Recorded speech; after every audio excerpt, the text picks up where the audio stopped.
os professores decidiram formalizar um pedido diante da grandeza da escola.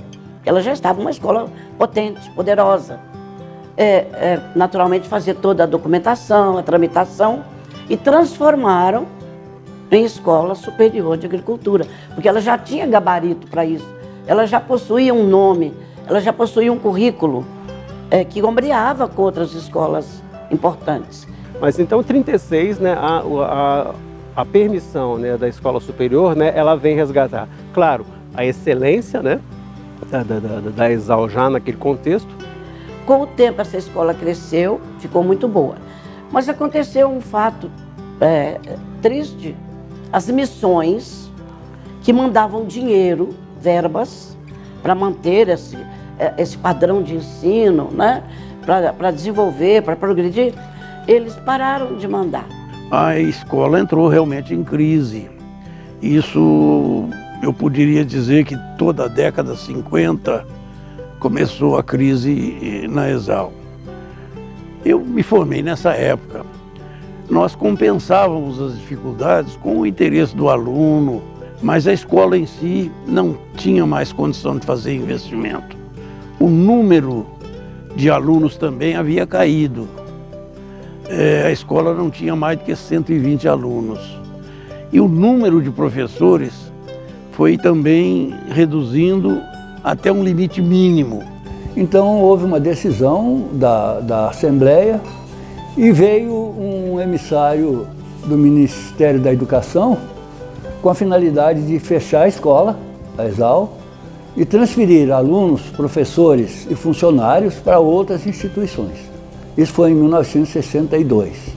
Então, né, os desdobramentos políticos disso, sociais que se dá na cidade, né, o MEC, o próprio, né, Eudes vindo para cá fechar. Quando o doutor Eudes de Souza Leão Pinto, que era o emissário do ministro da Educação, veio aqui com a ordem, ele veio com ordem do ministro para fechar, mas ao chegar aqui ele verificou que, conversando com alunos, professores, funcionários e com o pessoal da cidade, né, barbeiro, engraxate, padeiro. E, na verdade, né, ele vai para a cidade, ele foi no barbeiro, né, e no barbeiro ele ficou escutando as conversas das pessoas, né, de como a cidade estava realmente, né, muito efervescente por causa do risco do fechamento, aí praticamente estava fechada já, né. Todo mundo estava muito triste com a notícia do possível fechamento da ESAL, e ele, graças a Deus, se negou de cumprir uma ordem do ministro de fechar a escola. E deu um parecer que levou ao ministro da Educação que, ao invés de ser fechada, a ESAL deveria ser apoiada.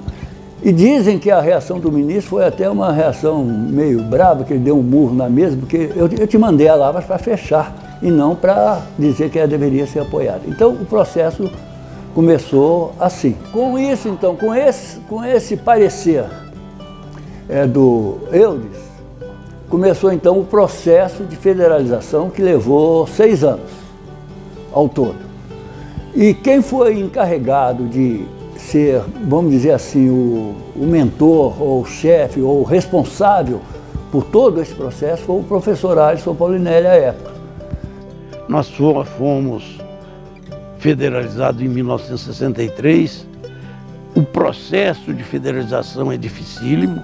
Na época, o único veículo que a ESAL tinha era um Jeep do Serviço Social Rural, e nesse Jeep o Alisson fez mais de 50 viagens ao Rio e Brasília, ele mesmo dirigindo para fazer ou tratar desse processo. Brasília e Rio, porque o Ministério da Educação no início era mais no Rio, o ministro ficava lá. Então eu fazia Lavras Rio e fazia Lavras Brasília. E quase que permanentemente. Eu ia toda semana quase, ou a Rio ou a Brasília. Outra coisa, a federalização foi feita ainda no período do João Goulart. Ele é que assinou a lei. Tancredo Neves, que era da região e nos ajudou muito, era o primeiro-ministro e assinou na lei da federalização. De um lado, o Instituto Gamo facilitava isso. De outro lado, a igreja, que era dona do patrimônio, fez o que ninguém esperava no Brasil. Doou todo o patrimônio à União, ao Brasil. Quando foi a transferência dos bens do pessoal, aí a coisa complicava, porque havia restrição no governo de ampliar o número de funcionários, exigiam muitas comprovações de que o sujeito era de fato professor, de que esse aí trabalhou tantos anos. Nós tivemos uma documentação violenta. Quer dizer, foi um processo muito longo, dos quais 1963 e 1964, nós que éramos 19 professores, 32 funcionários e 120 alunos, os 19 professores e os 32 funcionários, nós passamos 2 anos sem receber salário. Foi um período extremamente difícil, mas que eu costumo dizer que valeu a pena. Só de ver o estágio que a antiga ESAL chegou hoje, né, com uma universidade respeitada, renomada e fantástica como isso só nos dá orgulho.